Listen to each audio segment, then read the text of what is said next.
तकलीफ वो है आपको। तो अखिलेश यादव जी सुन ले, अग्निवीर में 100% एम्प्लॉयमेंट की गारंटी है। तो आपको जरूरत क्यों पड़ रही कि आपको उत्तर प्रदेश में और प्रदेशों में कोटा देना पड़ रहा है 10%? खेल जानते हैं आप कहाँ हैं?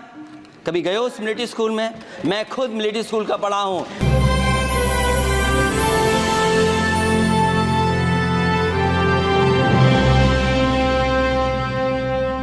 अग्निवीर वाली नौकरी है। सभापति महोदया, कोई भी नौजवान जो फौज के लिए तैयारी करता है वो कभी स्वीकार नहीं कर सकता। जब पहली बार ये स्कीम आई थी अग्निवीर, उस समय बड़े बड़े उद्योगपतियों से ट्वीट कराया गया था कि अग्निवीर से अच्छी कोई योजना नहीं है, इनको हम नौकरी दे देंगे, हम अपने यहां रख लेंगे। और शायद सरकार में बैठे लोगों को यह बात याद होगी, क्योंकि सरकार खुद स्वीकार करती है स्कीम ठीक नहीं है, तभी वो अपनी अपनी सरकारों से कह रहे हैं कि अग्निवीर वाले जो लौट करके आएंगे उन्हें कोटा दीजिए, आप नौकरी दीजिए।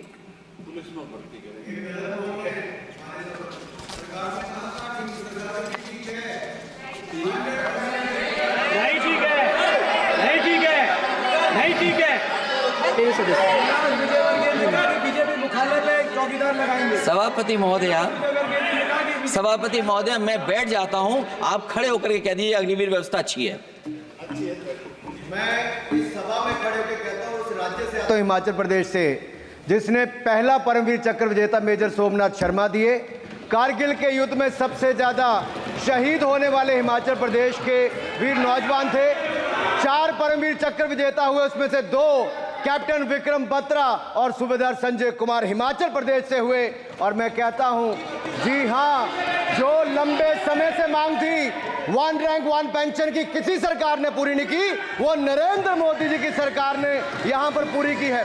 और मैं एक बात और कहता हूं, अखिलेश यादव जी सुन ले, अग्निवीर में 100% एम्प्लॉयमेंट की गारंटी है और रहेगी। माननीय सदा साहब अपनी बात। सभापति महोदया, जो मैंने बहुत छोटा सवाल पूछा था, मैं दूसरी बात कहता हूं।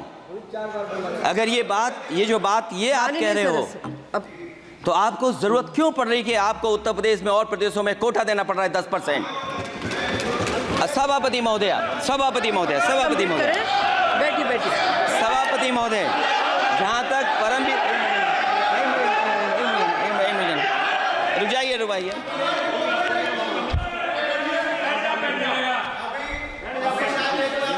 अरे सुनने दो। माननीय सदस्य साहब अपनी सभापति महोदय, चेल जानते हैं आप कहाँ हैं? चेल जानते हैं आप कहाँ हैं? कभी गए हो उस मिलिट्री स्कूल में? मैं खुद मिलिट्री स्कूल का पढ़ा हूं। और आप परमवीर चक्र की बात कर रहे हो, तो हम भी तमाम नाम गिना सकते हैं। माननीय सदस्य से मैं आग्रह कर रही हूं, आपस में चर्चा न करें। ये सभापति महोदया, जी 1 मिनट से भी कम, मैं आपके सामने कहना चाहता हूं, ये तो केवल मिलिट्री स्कूल गए हैं। मैं आज भी टेरिटोरियल आर्मी के 124 रेजिमेंट में कैप्टन के रैंक पे अपनी सेवाएं दे रहा हूं। अखिलेश जी, केवल ज्ञान मत बांटिए। राहुल गांधी जी के साथ बैठकर अब वहां बुलाने का झूठ बोलने की आपको आदत पड़ गई। प्लीज बैठिए, प्लीज। माननीय सदस्य से मैं आग्रह कर रही हूं, आप अपनी बजट पर चर्चा करें। सभापति महोदया, आपका समय पूरा हो गया है, प्लीज कंप्लीट करिए। सभापति महोदय, मैं इसलिए नहीं कह रहा, मैं क्या बात कहना चाहता हूं, शायद मंत्री जी नहीं रहे इसलिए तकलीफ परेशानी ज्यादा है। और आप, अरे हमारा दर्द नहीं समझोगे, हम आपका दर्द चेहरे से पढ़ते हैं। अच्छा, दर्द मैं बताता हूं। माननीय सदस्यों से मैं आग्रह कर रही हूँ, सभापति महोदया, दर्द मैं बताता हूं। बजट पर चर्चा करिए, प्लीज बजट पर चर्चा सभापति करिए। दर्द मैं बताता हूं, देखिए दर्द बात पहुंचेगी कि नहीं पहुंचेगी। सभापति महोदया, उत्तर प्रदेश से जब से हारे हैं तब से कोई नमस्कार नहीं कर रहा है। तकलीफ वो है आपको। कंप्लीट करिए। वो वीडियो हमने देखा है कि कोई किसी को नमस्कार नहीं कर रहा है, कोई किसी को देख नहीं रहा है। चलिए, धन्यवाद माननीय। और जो अपने आप को बहुत ताकतवर कहते थे आप अपने आप को, जिसने हराया उसको नहीं ये हटा पा रहे हैं। अब बात समझ में नहीं आई ना? माननीय सदस्य, जिसने हराया उसको नहीं हटा पा रहे। और अगर माननीय सभापति सदस्य, महोदय, माननीय अग्निवीर सदस्य, व्यवस्था समाजवादी लोग स्वीकार ही नहीं कर सकते। आप बजट पर पूरी अपनी बात सभापति रखिए। महोदय, अग्निवीर स्वीकार नहीं कर सकते। आप अपनी जब भी चर्चा हम रखिए, सत्ता में आएंगे, साल 2 साल, ये चलने वाली सरकार नहीं है, गिरने वाली सरकार है, याद रखना। माननीय सदस्य, और देखिए, आप क्यों नहीं समझ रहे हो? साइकिल हमारा चुनाव चिन्ह है, साइकिल ही आपको सरकार चलवा रही है। जिस दिन साइकिल हट गई, आप कहां बैठे मिलोगे? और दूसरे हमारे साथी हैं जो हमें लेकर के यहाँ लाए थे। माननीय सदस्य से मैं आग्रह कर रही हूँ, कंप्लीट करिए।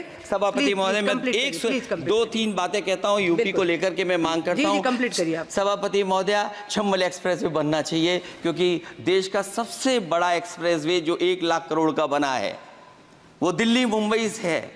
और यूपी को क्यों नहीं जोड़ रहे हैं आप? गंगा को लेकर के सब चिंतित हैं। गंगा की सफाई अभी नहीं हुई है। जो बजट गया पता नहीं कहां चला गया, किसी को नहीं पता। जैसे पानी बहा वैसे ही बजट भी चला गया। दूसरा, क्योंकि मंत्री जी बैठे हैं, वो जानते होंगे मंत्री जी कि देश की सबसे अच्छी लाइन सफारी बनी है इटावा में, और उस लाइन सफारी को बनाने में हम लोगों को बहुत समय लगा, क्योंकि एक लाइन सफारी, एनिमल सफारी अगर बननी हो, उसको बनाने में बहुत टाइम लगता है, बहुत जगह से परमिशंस लेनी पड़ती हैं। हम लोगों को परमिशंस नहीं मिली, और क्योंकि वो प्रोजेक्ट अच्छा है, एशियाटिक लाइन्स की ब्रीडिंग शुरू हो गई वहाँ पर। ये सरकार इसलिए नहीं शुरू करना चाहती है क्योंकि वो समाजवादियों ने बनाई है। पहली बार देश में एशियाटिक लाइन्स पैदा हो रहे हैं। नहीं, वहाँ पर इटावा में पहली बार हो रहे हैं, और वो इसलिए नहीं शुरू कर रहे हैं। और वो शेर मैं बता दूं आपको, शेर आया था कि कोई और आया था, वो कहानी मैं नहीं पढ़ूंगा यहाँ पर, फिर मैं बोल दूंगा तो फिर कहोगे कि क्या बोल दिया मैंने, इसलिए मत बुलवाइए तो ही अच्छा है। कि कुछ तो धन्यवाद माननीय सदस्य, धन्यवाद।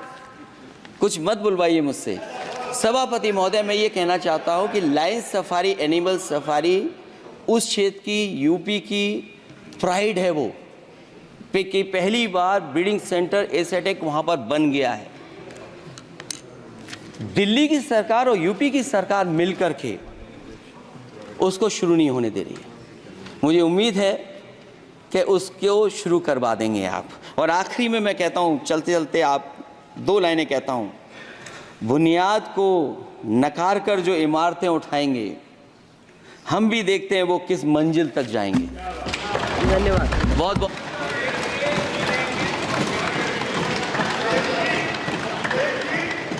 अखिलेश जी, कुछ ज्ञान माननीय विपक्ष के नेता को भी दे दीजिए। आपने अच्छा भाषण दिया, उनको भी सिखा दीजिए। हालांकि अयोध्या को मैंने कहा हम काम नहीं रोक रहे हैं, लेकिन सभापति महोदय मैं कहना चाहता हूं, इन लोगों का कौन टाउन प्लानर है, कौन आर्किटेक्ट है, मैं नहीं जानता हूं, लेकिन जब सरकार से चले जाएंगे तो विश्व की सबसे बढ़िया नगरी अगर कोई बन करके दिखाएंगे तो वो अयोध्या नगरी होगी। माननीय सदस्य, को इससे बड़ा सम्मान और कोई नहीं हो सकता। ऐसी ही बड़ी खबरों को देखने के लिए जुड़े रहिए हमारे साथ न्यूज़ टाइम।